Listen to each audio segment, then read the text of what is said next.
we the ones who late. Now family, we the ones who gotta delegate. Get that money in the power, never be fake. Stick to cosign for 3. What did he say? Create jobs, support our own. Educate the same and buy back your home. Got 3 degrees, triple 10. 3 PhDs, now we on the CNN. DBTV, let's talk about negligence. Ignorance is bliss, but we can turn it to intelligence. Believe none of what you hear, half of what you see. Let's break it down here on Dr. Boyce TV. Here we are. Hey, what's going on, guys? I hope you guys are having a good day. I'm Dr. Boyce Watkins from Your Black World and the Black Business School, and I wanted to hit you guys up real quick and say hello, and I hope you guys are doing well. I also want to welcome you guys to the Black Financial Channel. In case you haven't signed up for the Black Financial Channel, make sure you subscribe at theblackfinancialchannel.com. You can get daily financial news and commentary from a black perspective, and we talk about all topics financial and break everything down in a way that's going to make sense to you and your family. So what's today's topic? Well, I got this message today. A friend of mine put this in my box, so I thought I would address it. It has to do with Barack Obama allegedly being on his way to billionaire status, and he's not doing it by himself. He's got his wife Michelle, who is a big time earner financially. So the Obamas apparently are doing really well. And according to this, there's a new book coming out that basically says that they're on their way to billionaire status. I think the book is called Team of Five: The President's Club in the Age of Trump. And it says here that Barack and Michelle Obama are not close to the Clintons, so they throw a lot of stuff out there, you know, with that. And I don't know if you could notice that Michelle Obama and Hillary Clinton both this week or this month released documentaries that are designed to achieve specific goals. I speculate that Hillary is trying to position herself to possibly run for president again. I think we're going to get an October surprise or a September surprise. I think that Joe Biden will not be the Democratic Party candidate. I don't know why I feel that way, but I just feel like his health issues are they're pretty much aware of these problems.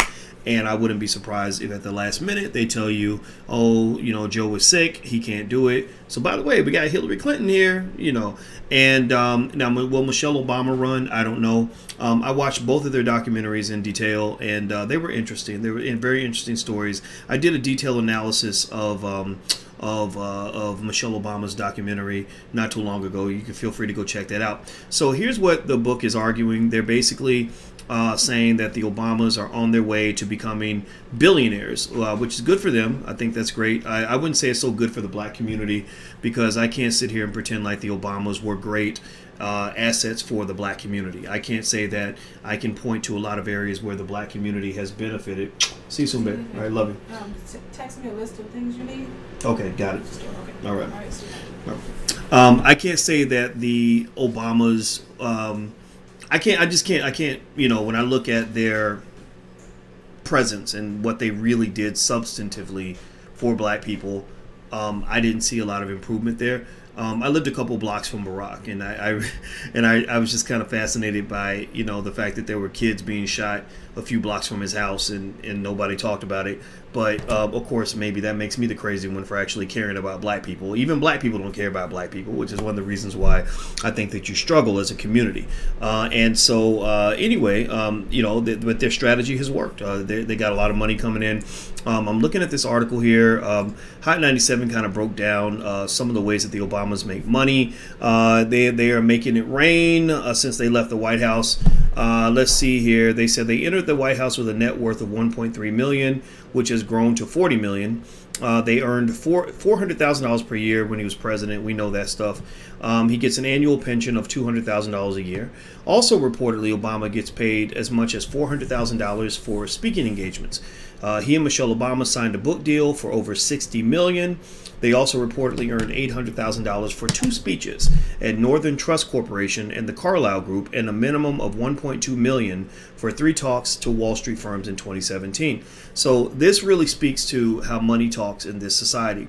One of the reasons I believe that black people don't get much out of the deal when we go vote for the Democrats or the Republicans, whoever you vote for, is because we don't have an economic base. If you notice, why do you think a Wall Street firm would pay $1.2 million for 3 speeches? Like, what is it that anybody could say in 3 speeches that would be worth $1.2 million? What they're paying for is they're paying for influence. They're buying influence. You live in a capitalist society. It's not a democracy. It's a capitalist aristocracy. That's why, for example, you'll notice that every single Supreme Court justice attended Harvard or Yale at some point in their career, because it's an aristocracy. Because I'm sure there are great lawyers who come out of Stanford and University of Texas and places like that, but they don't get in because they're not from Harvard or Yale.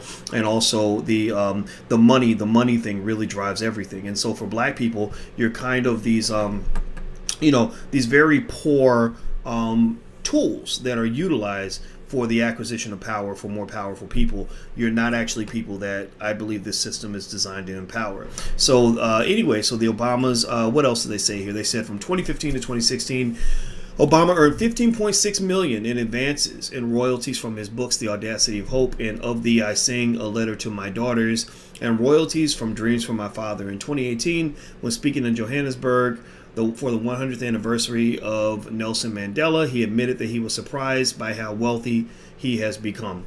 So Obama has become pretty wealthy, and it makes sense, right? The Obamas have maintained a really strong public image, and it's paid off for them pretty well. If they're not, if they aren't on their way to billionaire status, meaning net worth, not actual cash flow, but net worth. To be a billionaire, if you can get to where you're cranking in 80 to 100 million a year, it's easy to justify billionaire status based on multiples of your income, right? So the Obamas, if they're not close to billionaire status, they're going to be very close very soon. And I think that's really, really good for them. And I'm not surprised. I mean, these Netflix deals are pretty massive.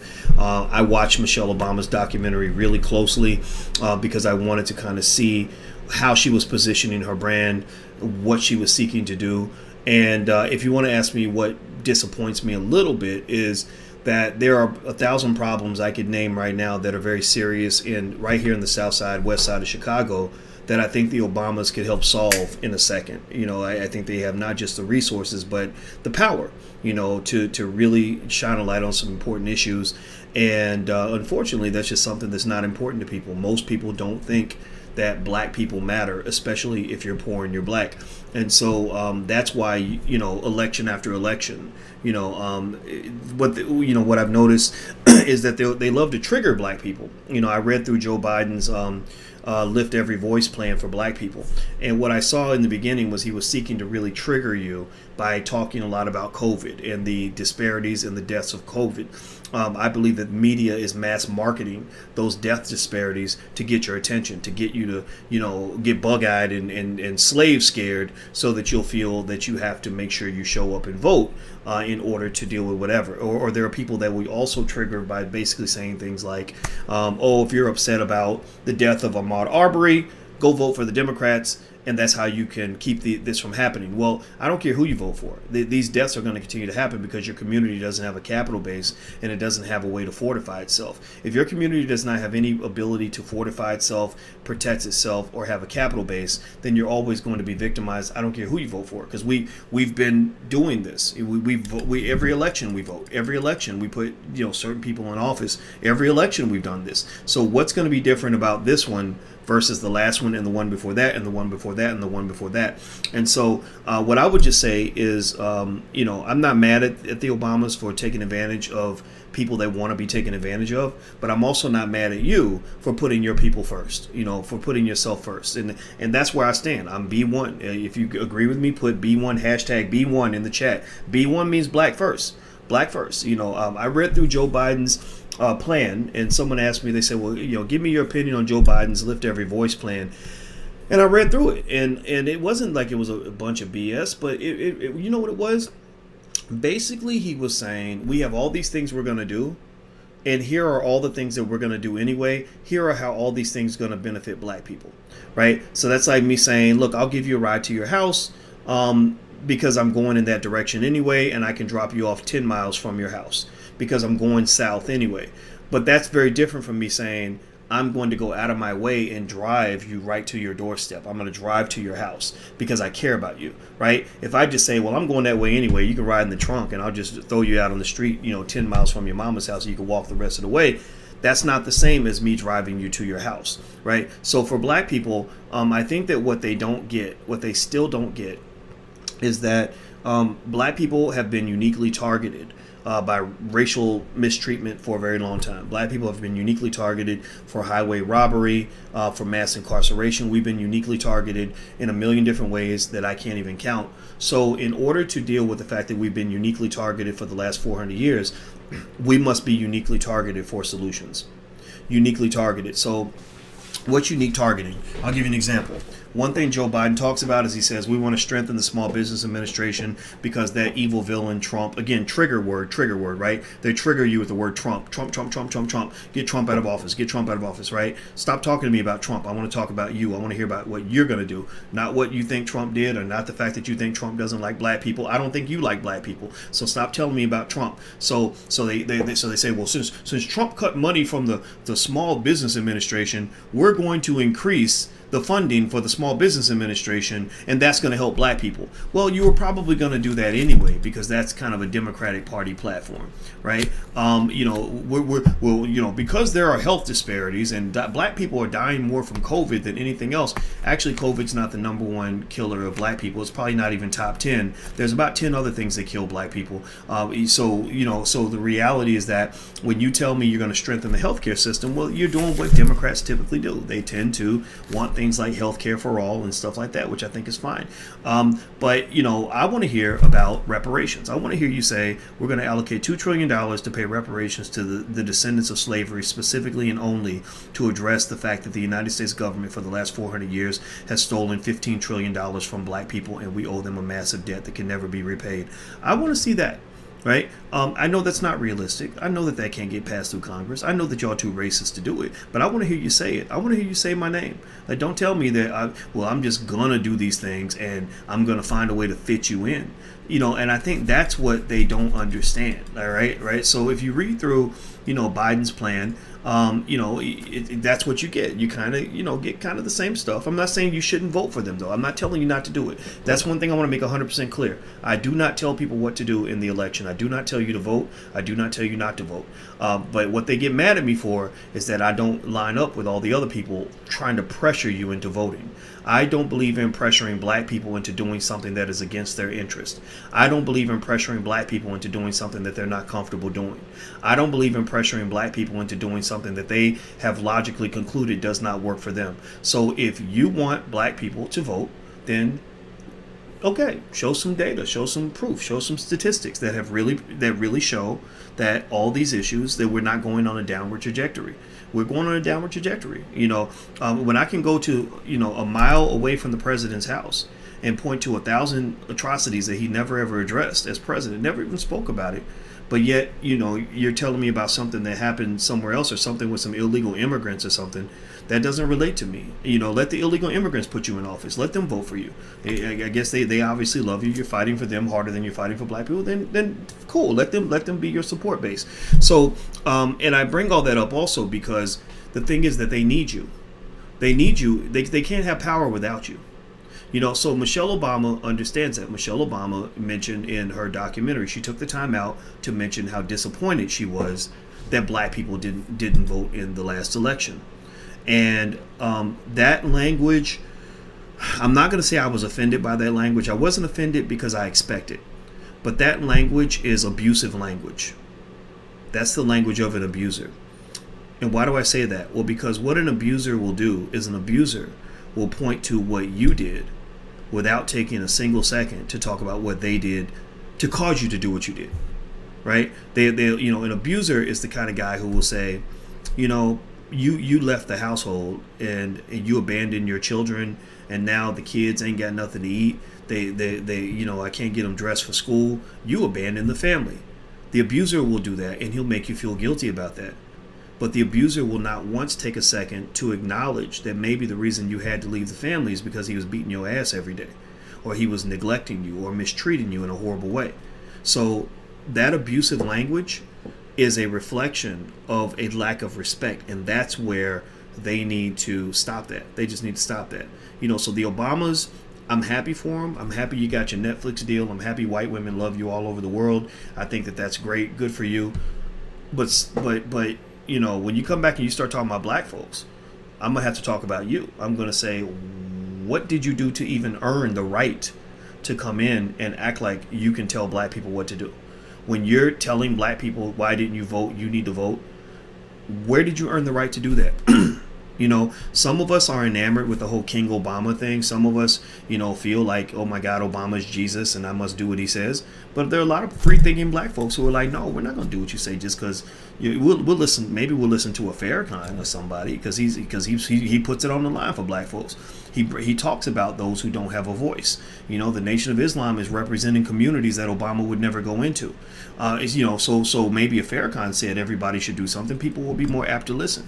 But if Obama says it, it's like a white man coming down from the clouds and deciding I'm going to only engage you when I need something from you. When I don't need something from you, then I'm going to just, pretend like you don't exist, or I'm going to use you when it's convenient for me. And I think that that's a real issue. And so what was the last point I was going to make here on that? There was one more point I was going to throw in there about the Obamas and about that. Let's just make it clear. I think it's great that they're making their money. I think that what they are is they're basically entertainers. They're not difference makers. You can't point to any part of Southside Chicago where 10,000 people have new jobs because of something the Obamas did. Like you can't go and say, okay, this section used to be full of poverty and, having all these terrible issues. And now all these young people have jobs because the Obamas came through and created jobs for these companies.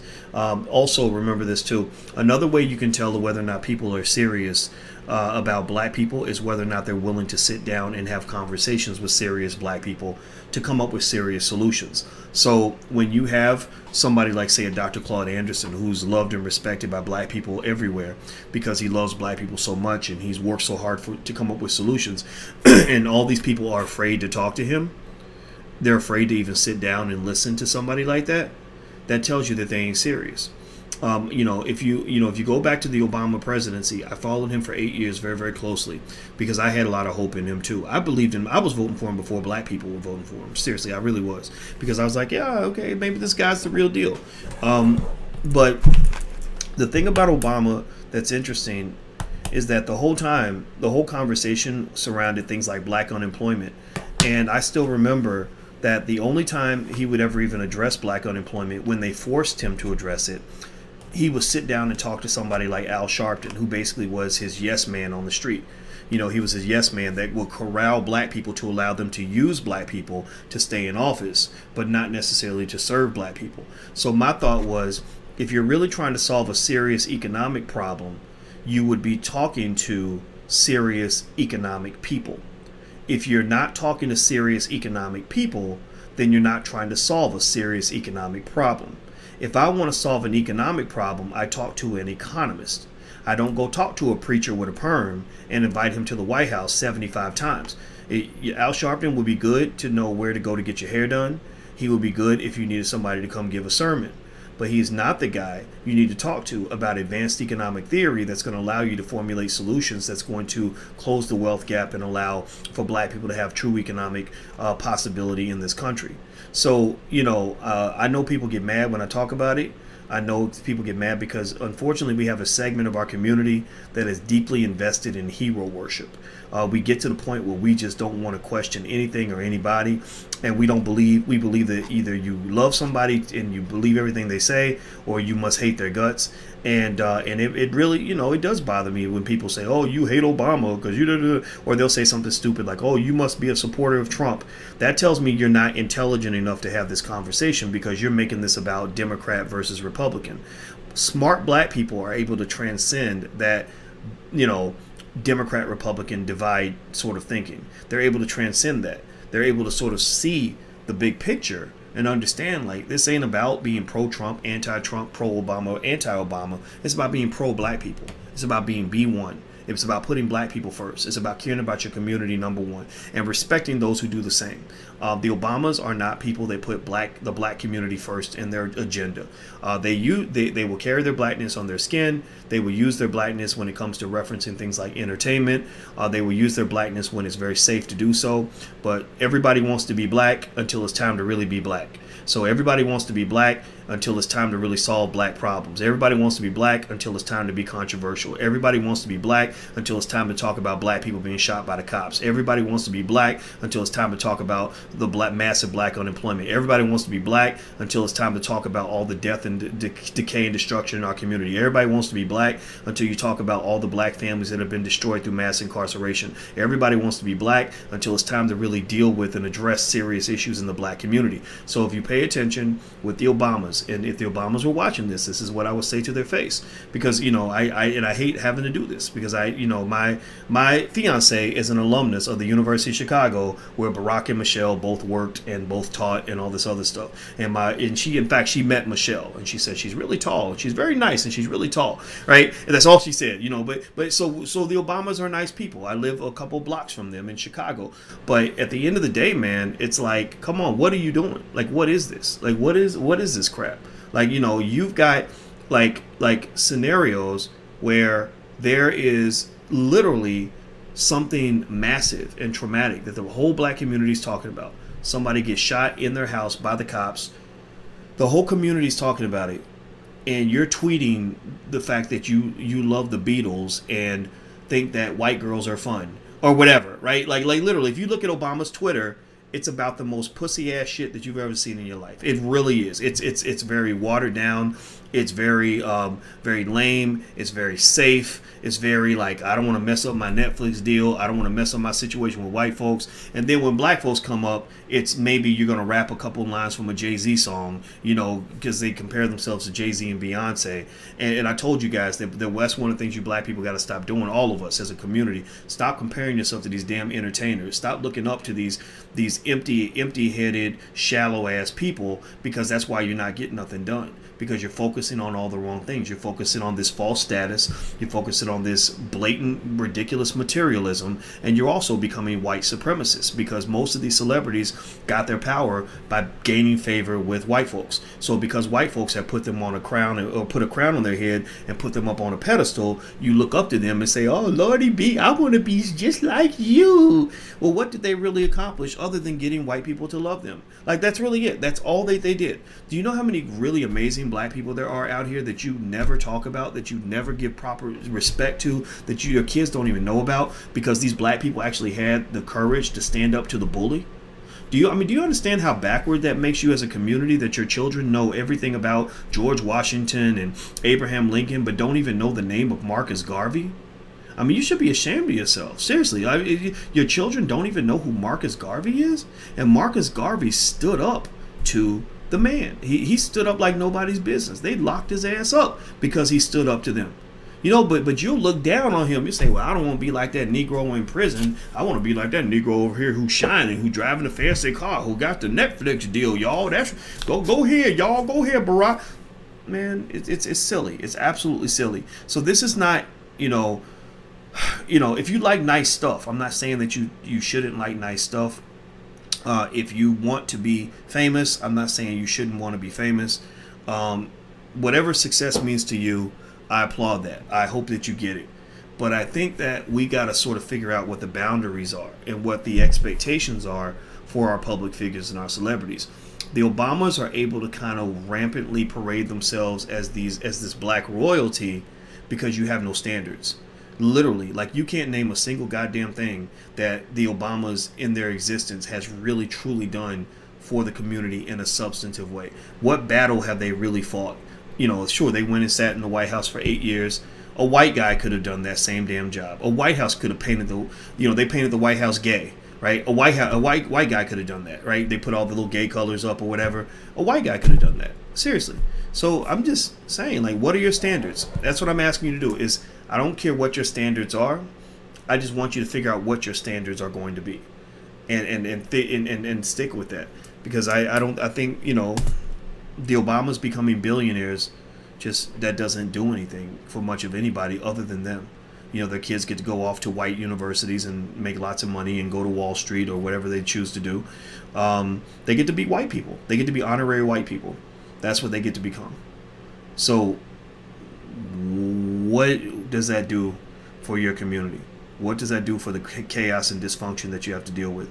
And if you want to know where I stand in terms of where I'm voting and why I'm just not interested in any of this, My heart is still broken over, mass incarceration. My heart is still broken over all the people that are still locked up in prison that the Clintons and the Bidens put in prison back in the 1990s. I think, I just think that until they fix that, I can't move forward from that, because those people are not dead. Those people are still alive. They're still in prison. Their children are still here. They're still feeling that pain. And I think they need to address that. When people just say, oh, well, we apologize, let's move forward. No, you can't move forward and if those people are still alive and still breathing. That doesn't even make any damn sense. So have a standard. What is your standard? What is your damn standard? All right, guys, I'm going to go. Have a good day. Hit the thumbs up button, hit the share button, hit the subscribe button. Please hit that thumbs up button so that other people can see the video. And also, if you want to learn to buy your first share of stock, there's a free video training you can feel free to watch. It's firstshareofstock.com. That's firstshareofstock.com. Yeah, The New Jim Crow is a great book by Michelle Alexander. I know Michelle. I've known her for a long time, and I love Michelle. She keeps it real. Like, that's somebody that I would love to. Like, if Michelle Alexander was running for office, she would get my vote.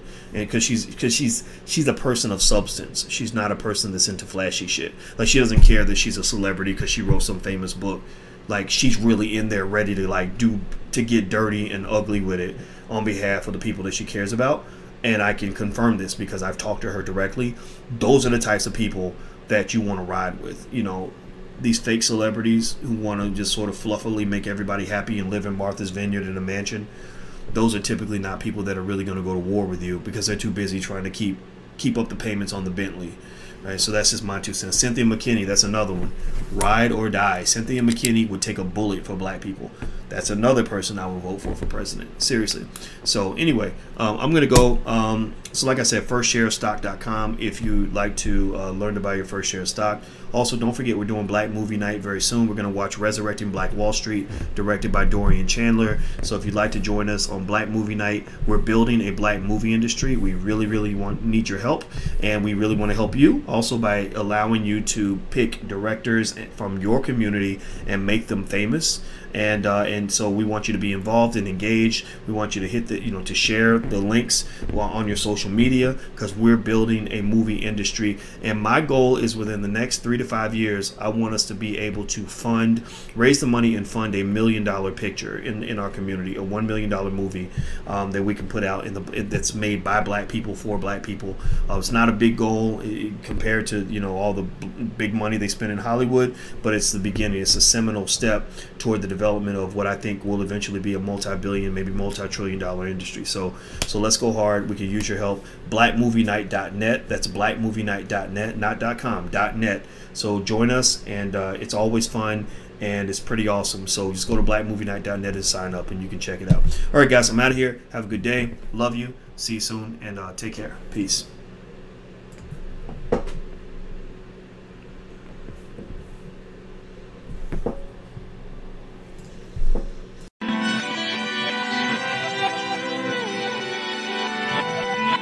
Here we are, clan the isms, cataclysm, great. Our people out here struggling, trying to make it in this state. Everybody out here doing it, but we the ones who late. Now family, we the ones who gotta delegate. Get that money in the power, never be fake. Stick to cosign for 3. What did he say? Create jobs, support our own. Educate the same and buy back your home. Got 3 degrees, triple 10. 3 PhDs, now we on the CNN. DBTV, let's talk about negligence. Ignorance is bliss, but we can turn it to intelligence. Believe none of what you hear, half of what you see. Let's break it down here on Dr. Boy's